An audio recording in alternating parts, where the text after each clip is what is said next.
What's up, guys? I'm back. Welcome back to Hicks House Videos. I'm Brent. If you don't know, if it's your first time stopping by, but today we're going to work on this dirty Tahoe. This is my new daily driver. There's spider web on there. But what we're going to do today, actually, let's just go through what I've done so far. So far, I put wheels on it. These are newer GMC wheels, but I actually have another set of wheels in black that I like a little better. I got into a spider web somewhere. I have put a new head unit in there, and I put some new speakers in the doors. I put a sub in the back and an amp. The sub's really cool. It's a kicker down firing sub, so I needed it because this is my work car, so I put all my stuff in the back and I can set stuff on top of it. But I need a Tahoe because if you guys don't know, I have 4 kids, so I need to be able to haul the kids to and have a work car. So anyway, today we are going to lower it. Here's what I got. I ordered the lowering kit from eBay, and it actually looks like pretty good stuff. I thought I would try it and see. It's a 2-4 kit, so that means 2 inches in the front from the drop spindles, which basically just moves your wheel up on the spindle, and then 4-inch drop coils, and then this is shock extenders, so you can use factory length shocks. And then I bought 4 new shocks from Advance. So it's going to look way better. I've always wanted to lower a Tahoe. We had a Surburban one time. I just never got around to doing it. Plus, Monica wasn't crazy about the idea. So we're going to lower this one. And I'm going to take some measurements real quick to see where we're at and see how much it actually lowers it, and I'll let you guys know. But I think, how much was that kit? Without the shocks, I think it was like $375-ish shipped, so it wasn't too bad. Then also, you can also get it, I ordered it with these as well. This the nuts for the ball joints, I think is what it said, if you run 18-inch wheels, which I went ahead and upgraded to 20, so kids driving by screaming, all right. But I went to 20, so I don't have to worry about that. So hopefully everything goes nice and smooth. And I'm gonna check the wheel bearings too while I have it jacked up to see if I need to go ahead and replace them at this point. And then let's get to it.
All right, guys, next thing we're going to do is pop the coil spring out, which is right here. I have the shock out already.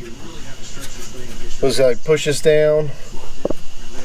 We may have to take the sway bar loose to get it out. Now we may have to pop this off to get this out. But let's see if that'll give us. That'll probably give us a little more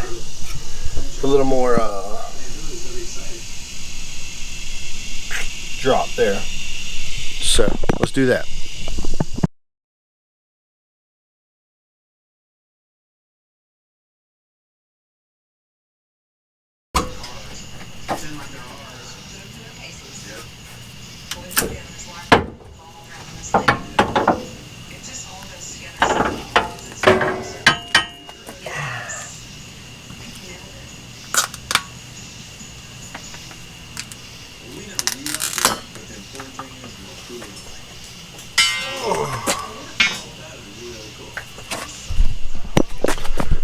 All right, guys. So you see here, this is where the drop comes from. See the shorter coil? So we'll get this popped in here. We're probably going to trim the bump stop, but we'll see. We'll jack it up and see. I would say it's probably going to be cut in half at least, and then get. I think those original shocks still on it. So this, even the shock thing is going to be a great upgrade. But anyway, let's get this done.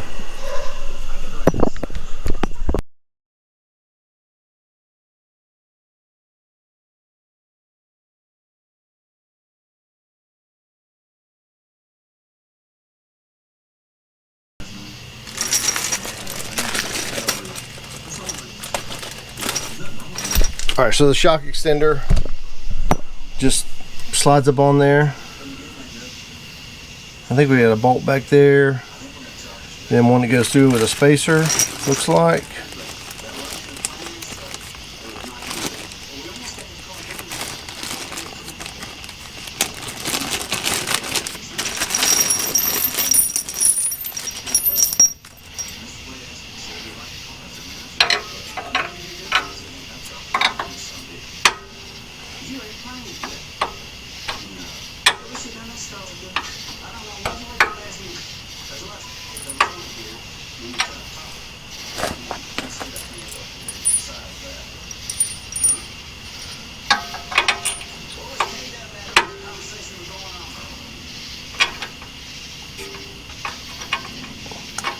Guys, in case you wanted to get the spacer, you put it between there so when you tighten this up, that doesn't pinch where the old shock was.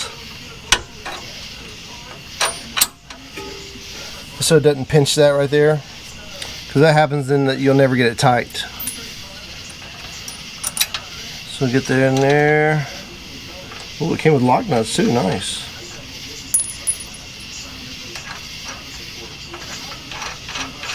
Like that.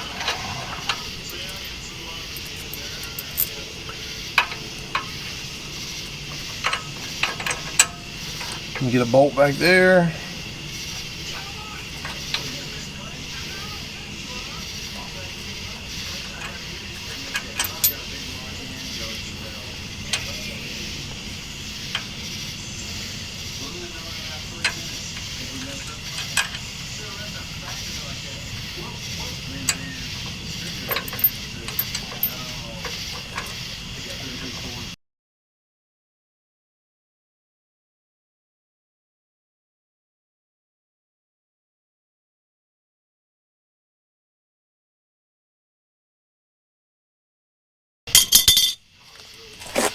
I have figured out recently, working on these newer cars, that I need to buy some bigger metric wrenches. So I got to put that on my shopping list.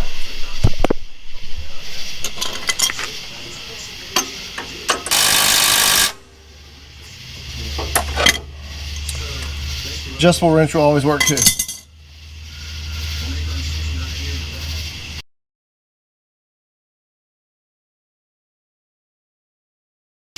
Sway bar bolt is an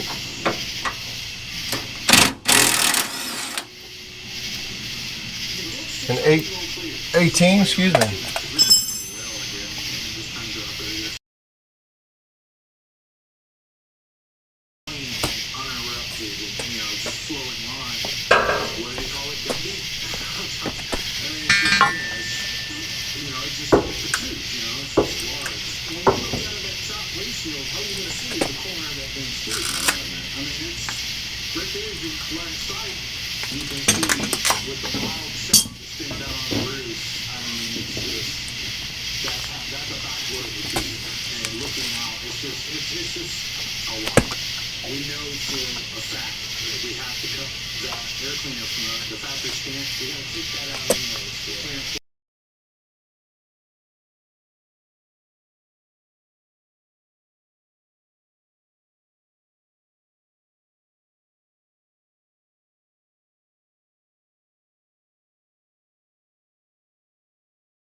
Been a couple days since I did the back, but now we're going to do the front. I've got the wheel off already. See, I haven't done anything else. We have to remove the brake caliper bracket. We have to unplug our ABS sensor. We're going to change the shock. But what we're actually doing is we're going to change the spindle, which is right here. If you can see that. And we got to take the tie rod end off right here. So, and we got to take the wheel bearing out. I checked this one. This wheel bearing is good already, so I'm not going to replace it. I'm just going to keep the factory one. I think it's been replaced before. So we'll just unbolt it, bolt it to the new spindle, and then when we get to that point, we'll have to break the knock the ball joints loose. So let's get to it and get this done. All right, first thing we gotta do, we gotta take the calipers loose, or the caliper bolts. So they are a Torx bit. Let's see what size.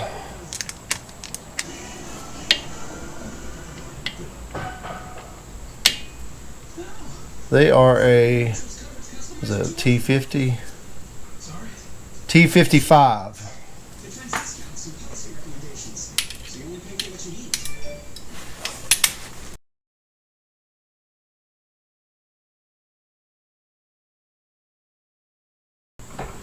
I'm making dinner right now, okay?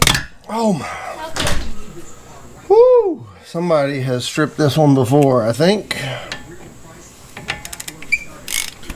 This one broke loose good. I think somebody has stripped this one out.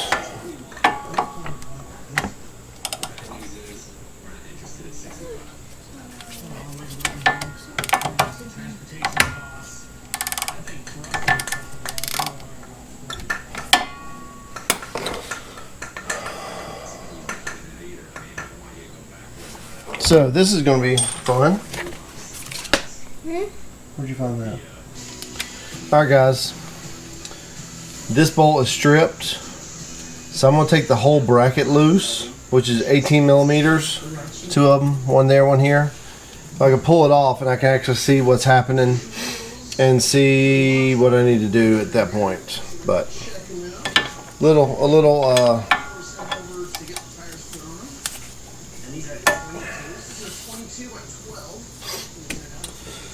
I can't even think of what I'm saying. Little setback, there we go. Little setback, but still moving.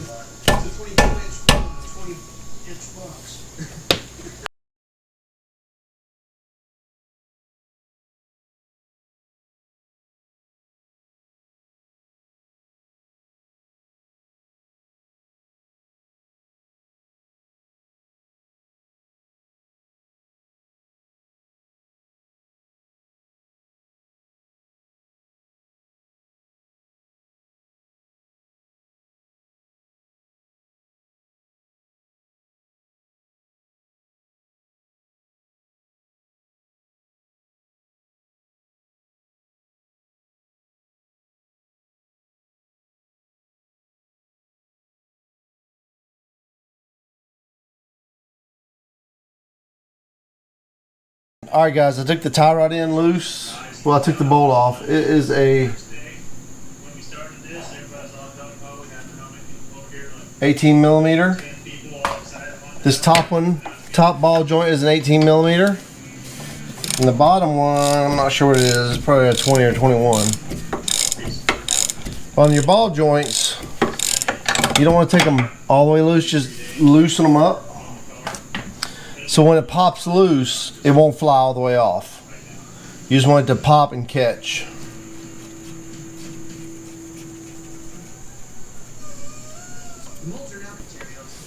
Okay, this one is a 24 millimeter for the bottom.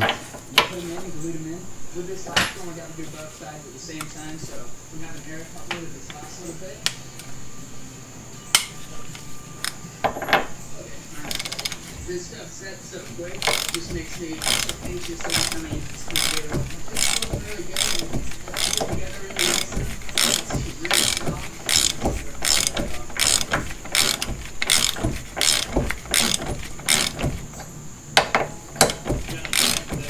The outside done. Now we have to do the bottom side. When these molds pop out the way they're supposed to, it gets. Alright, this works sometimes. You just tap it. Some parts are really and it'll pop out.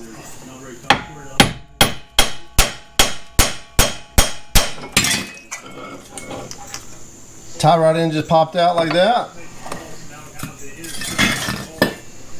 Brake caliper almost fell, but you know. All right, just tap it.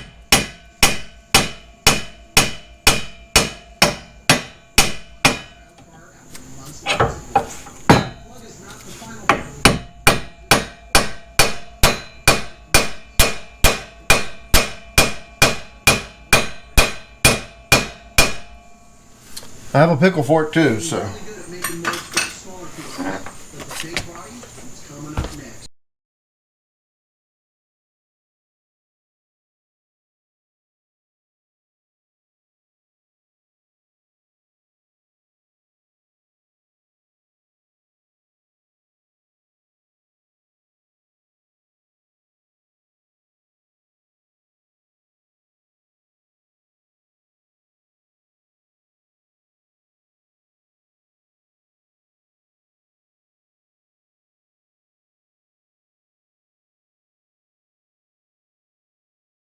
Quick note, I'm going to record the other side because they have more light over there. But this top bearing bolt right here has to go in before this ball joint right here. So I got to take this side back apart so I can do that. But just keep in mind, put that top wheel bearing bolt in first. Alright guys, I lost some footage or I forgot to press record or something. But you just reverse the order, bolt your spindles on. Make sure to put that top wheel bearing bolt in before you put your top ball joint in or nut on. Other than that, it's just reverse order. Make sure to Loctite your wheel bearing bolts and put some red Loctite on your brake caliper brackets. And then put your new shocks on. And then that completes it. I set it down and I still wanted it a little bit lower in the front, so I turned the torsion bars down 8 turns on each side to get it to set where I wanted it to. And also make sure to have your truck aligned after doing this so you don't wear out your tires. But overall, I'm happy with this kit I bought from eBay.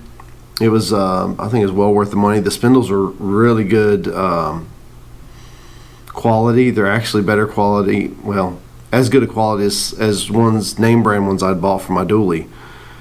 And these came painted already, which I'm happy about that. But overall, I'm happy with how it looks. Oh, it looks so much better and drives good. But thanks for watching. Until next time, I'm out of here.